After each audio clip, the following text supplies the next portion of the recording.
So hey guys, welcome back to another great video और channel Trading University. So guys, आज हम discussion करने वाले हैं कि एसआईपी वर्सेस लमसम इन्वेस्टिंग की। जब हम बात करते हैं, जब हम एक डेट डिसाइड कर लेते हैं, इस डेट पे हमारे अकाउंट से पैसे कट जाएंगे और किसी म्यूचुअल फंड या ईटीएफ में जो भी हमने डिसाइड कर रखा है अपनी इन्वेस्टिंग स्ट्रैटेजी के हिसाब से, अपने इन्वेस्टिंग होराइजन के हिसाब से, उसमें जाके पैसे इन्वेस्ट हो जाएंगे। और लमसम में जब हम खुद इन्वेस्ट करेंगे मार्केट गिरने पे, तो दोनों में फ़र्क क्या होता है और दोनों में कैसे, अगर मैं बोलूँगा एसआईपी दे रही है 12% और कैसे लमसम में पीपल आर अर्निंग 24 to 25%। आपको हो सकता है ये जो फिगर्स हैं ये इन्फ्लेटेड लग रही हूँ, बट ये इन्फ्लेटेड नहीं है। सारी चीज़ों के बारे में डिस्कशन करने वाले हैं गाइस, एंड तक बने रहना। बहुत ज़्यादा इंपॉर्टेंट वीडियो रहने वाली है for traders, for investors who are investing indirectly और directly into the stock market. बहुत ज़्यादा इंपॉर्टेंट रहने वाली है। अब गाइस, एसआईपी में सबसे बड़ा प्रॉब्लम ये होती है, अगर मैं स्टार्ट करूँ वीडियो, एसआईपी में सबसे बड़ी प्रॉब्लम यही होती है आपकी कि यार वो ना देखता नहीं है कि मार्केट किस लेवल पे है। हो सकता है निफ्टी एकदम मैं बोलूँगा, जैसे अभी हम डिस्कशन कर रहे थे अपने स्टॉक मार्केट अलर्ट चैनल पे कि 22,800 पे सस्टेन नहीं कर पा रहा। 22,800 तो हमें बार बार सेलिंग देखने को मिली, सीधा 22,000 तक लाके फटका जाता है निफ्टी को। अब मान लो आपने एसआईपी करी और जिस डेट पे आपकी एसआईपी के पैसे कटे उस टाइम निफ्टी का टॉप बन रहा था, मतलब एकदम हाईएस्ट लेवल पे थी, एकदम हाईएस्ट लेवल पे, ठीक है।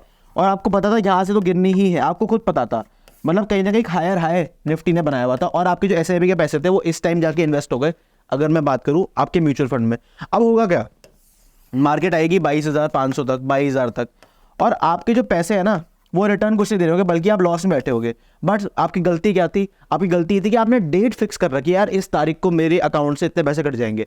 और इस लमसम इन्वेस्टिंग में क्या होता है, मान लो, अब लमसम में फ़र्क क्या होता है, मान लो निफ्टी आज मान लो 3% डाउन है या 2% डाउन है, तो परसेंटेज के हिसाब से मान लो आप साल का मान लो 12 लाख कमाते हो और आप महीने के 50,000 इन्वेस्ट करते हो, ठीक है।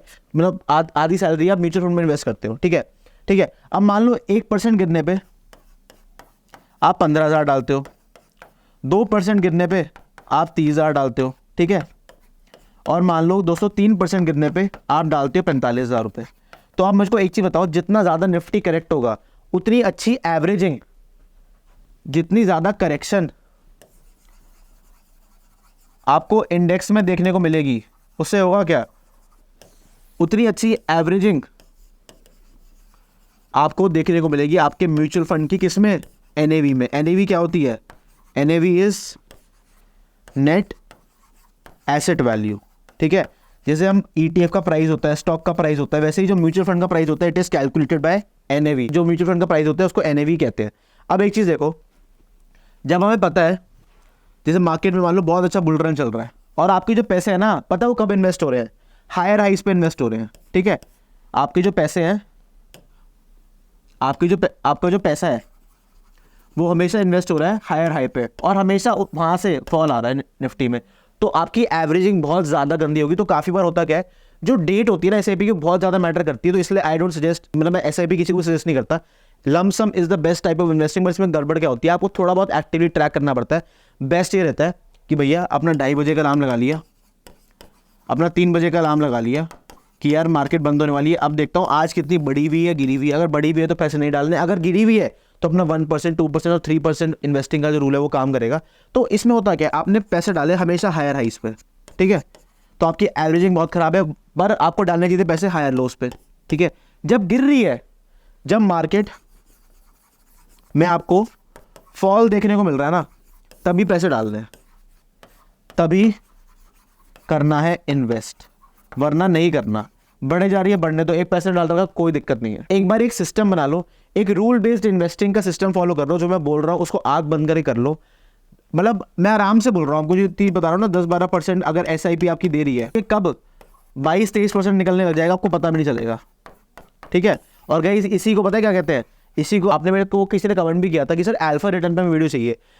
अगर आप मान लो लमसम इन्वेस्टिंग करते हो, मतलब जब आपके परसेंटेज के हिसाब से करेक्ट हो रही है, आप उसके हिसाब से पैसा डाल रहे हो अपने म्यूचुअल फंड, ईटीएफ, स्टॉक्स में, तो आप हो क्या रहा है, आपके जो मार्केट रिटर्न है ना, आपके जो मार्केट रिटर्न है जो आपका म्यूचुअल फंड दे रहा है, म्यूचुअल फंड के अकॉर्डिंग की 10-12% का रिटर्न निकल के आ रहा है, और अगर आप उसे 22-23% का रिटर्न जनरेट कर पा रहे हो, this is generating what, this is generating alpha returns, generating alpha returns in what? Generating alpha returns in mutual funds या ETF, आप किसी भी इन्वेस्टिंग स्ट्रैटेजी की बात कर लो। तो गाइस आई होप आपको जितनी भी बातें अभी तक मैंने समझाई है, अगर मैं SIP की बात कर लूँ, अगर मैं अपनी इन्वेस्टिंग की बात कर लूँ, वो आपको चीज़ें समझ आ गई होंगी। अब इन चीज़ों को ध्यान रखना बहुत ज़्यादा ज़रूरी होता है गाइस, इसलिए मैं बार बार आपको अपनी वीडियोज़ में यही बोलता हूँ कि भैया हमेशा जब भी मार्केट गिर रही है उसके हिसाब से इन्वेस्ट करो। ऐसे मत करो कि भैया अंधाधुना पैसा डाले जा रहे हो, उससे होगा क्या, आपकी एवरेजिंग बहुत ज़्यादा खराब होगी। इसलिए SIP मत करो भैया, आपके रिटर्न कहीं ना कहीं खाए जा रहे हैं। जब भी मार्केट गिर रही है अपना 2:30 बजे का अलार्म लगा लो, 2 बजे का अलार्म लगा लो, 3:30 बजे का अलार्म लगा लो, 3:30 कह रहा हूँ सॉरी, 3:30 मार्केट बंद हो जाती है, 2:30 बजे का अलार्म लगा लो, 3 बजे का अलार्म लगा लो, और उसमें देखो कि जो परसेंटेज टर्म्स में कितनी करेक्शन हमें देखने को मिली है। अगर मैं इंडेक्सेस की बात करूँ परसेंटेज टर्म्स में, तो जितनी भी करेक्शन हमें देखने को मिली ना, उसके हिसाब से आपको क्या करना है, पैसे इन्वेस्ट करने हैं। और आपको पैसे इन्वेस्ट किस में करने हैं, अगर आप मान लो म्यूचुअल फंड में इन्वेस्ट करते हो, ठीक है, तो म्यूचुअल फंड में करने हैं। अगर आप ETF में करते हो तो ETF में करने हैं। और अगर आप स्टॉक्स खरीदते हो तो स्टॉक्स में ये सेम रूल फॉलो करना है कि भैया जिस दिन मेरा स्टॉक करेक्ट होगा उस दिन तो मेरे पैसे जाने ही जाने हैं। और जितना ज़्यादा करेक्ट होगा ना, उतना हमारे लिए एक बहुत बढ़िया इन्वेस्टिंग अपॉर्चुनिटी होती है। अब इसमें आपको एग्जांपल देता हूँ HDFC बैंक का और कोटक महिंद्रा बैंक का। अब लोग ना ऊपर के लेवल से खरीद के बैठे हुए थे और लोगों को डरते यार अब तो ये शेयर येस बैंक बन जाएंगे दोनों।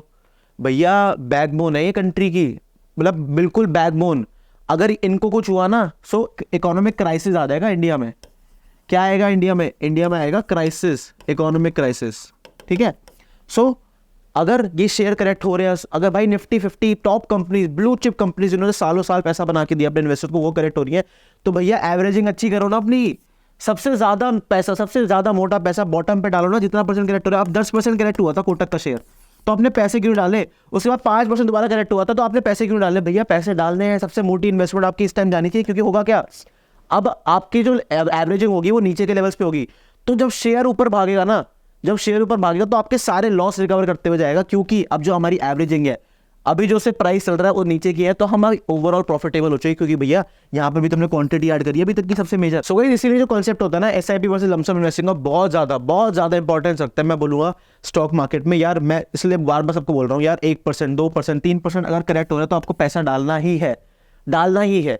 एक अपना रूल बेस्ड स्ट्रैटेजी बना लो, चाहे मैं ट्रेडिंग की बात कर लूँ, चाहे मैं इन्वेस्टिंग की बात कर लूँ, उस रूल बेस्ड स्ट्रैटेजी को ही आपको फॉलो करना है। चाहे मतलब मैं बोलूंगा उस रूल बेस्ड स्ट्रैटेजी को कभी भी नहीं तोड़ना।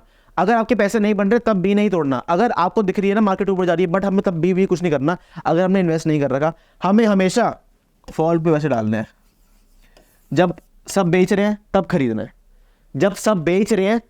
है। इससे होगा क्या भैया, जब बाद में खोल के देखोगे ना 1 साल बाद पोर्टफोलियो, और जब उसमें 20% के रिटर्न दिखाएंगे, और आपका म्यूचुअल फंड ही बोलेगा भैया हम तो 10-12% कोट कर रहे थे, इसने 20% कैसे निकाल लिया? वो 20% इसलिए निकाल लिया चाचा क्योंकि लमसम इन्वेस्टिंग कर रहे थे हम SIP नहीं कर रहे थे कि भैया किसी अंधाधुन, मतलब एक मान लो 8 तारीख को, 9 तारीख को, 10 तारीख को जाके हमारे पैसे सीधा हमारे म्यूचुअल फंड में लग जाएंगे, और हमें उससे फ़र्क ही नहीं पड़ता कि भाई बाजार कहाँ चल रहा है, या फिर जो म्यूचुअल फंड पैसा जहाँ लगा रहा है उसका भाव कितना चलता है। तो भैया तो दोस्तों सारी चीज़ें देखनी होती है। अब जैसे मैं अगर just to give you an example आपको एक चीज़ बताता हूँ। अब मान लो आपके म्यूचुअल फंड जिसमें आप इन्वेस्ट करें उसमें 10 स्टॉक आते हैं, चाहे वो लार्ज कैप हो, चाहे वो स्मॉल कैप हो, चाहे मिड कैप हो। अब जिसकी सबसे ज़्यादा वेटेज आपके म्यूचुअल फंड में, ठीक है, अब ये देखो, अब थोड़ा नेक्स्ट लेवल पे समझाता हूँ। अब आपके म्यूचुअल फंड में जिस स्टॉक की मैक्सिमम वेटेज है ना, उसको ट्रैक करना बहुत ज़रूरी है, ठीक है। मैक्सिमम वेटेज है ना, उसको ट्रैक करना बहुत ज़रूरी है। ये वो जिस दिन गिरे ना, काफ़ी बार होता क्या है, मान लो 10 स्टॉक है आपके म्यूचुअल फंड में, ठीक है, तो अगर मान लो एक की वेटेज, काफ़ी बार देखा जाता है एक की वेटेज 8-9% की होती है, तो जिस स्टॉक की इतनी ज़्यादा वेटेज है ना, जो मैक्सिमम वेटेज वाला है, ठीक है, जो मैक्सिमम वेटेज वाला है, आपको क्या करना है, स्टॉक को ट्रैक करना है। और जब ये स्टॉक 3%, 4%, 5% या एक हेल्दी करेक्शन जो कि बहुत ज़्यादा इंपॉर्टेंट होती है बुल रन में, अगर हमें अपने मैक्सिमम वेटेज स्टॉक में जो हमारा म्यूचुअल फंड का है उसमें देखने को मिल रही है, तो हमें तब पैसे डालने हैं, क्योंकि जो मैक्सिमम वेटेज वाला स्टॉक है उस टाइम करेक्ट हुआ है, तो उस टाइम के हिसाब से जो उसकी NAV है वो भी हिल गई होगी, तो NAV जब हिली हुई होगी तभी पैसे डालने, क्योंकि यार मैक्सिमम वेटेज तो इसी स्टॉक की है। सो गाइस आई होप आपको ये कहानी क्लियर हो गई होगी, और जितनी भी हमने बातें करी SIP वर्सेस लमसम इन्वेस्टिंग में, वो सारी चीज़ें जो बारीकियों के बारे में बात करी वो क्लियर हो गई होंगी। सो गाइस ऐसी ही बेहतरीन वीडियोस के लिए हमारे चैनल ट्रेडिंग यूनिवर्सिटी को जरूर फॉलो करते रहना। ऐसा ही बेहतरीन कंटेंट मैं आप लोगों के लिए लेके आता रहूंगा, और अभी भी आ रहा है हमारे चैनल ट्रेडिंग यूनिवर्सिटी पे। और गाइस अगर आप लोगों के पास डीमैट अकाउंट नहीं है, so free links demat account opening का आपको डिस्क्रिप्शन बॉक्स में मिल जाएंगे। So can go and open a free demat account right now, you can start trading in the Indian stock markets, be the equity, be the derivatives and be the commodity segment. So guys Please like, share, subscribe to our channel. Thank you so much for watching our videos. We'll be back with another video for you. Thank you so much guys for watching. See you. Bye.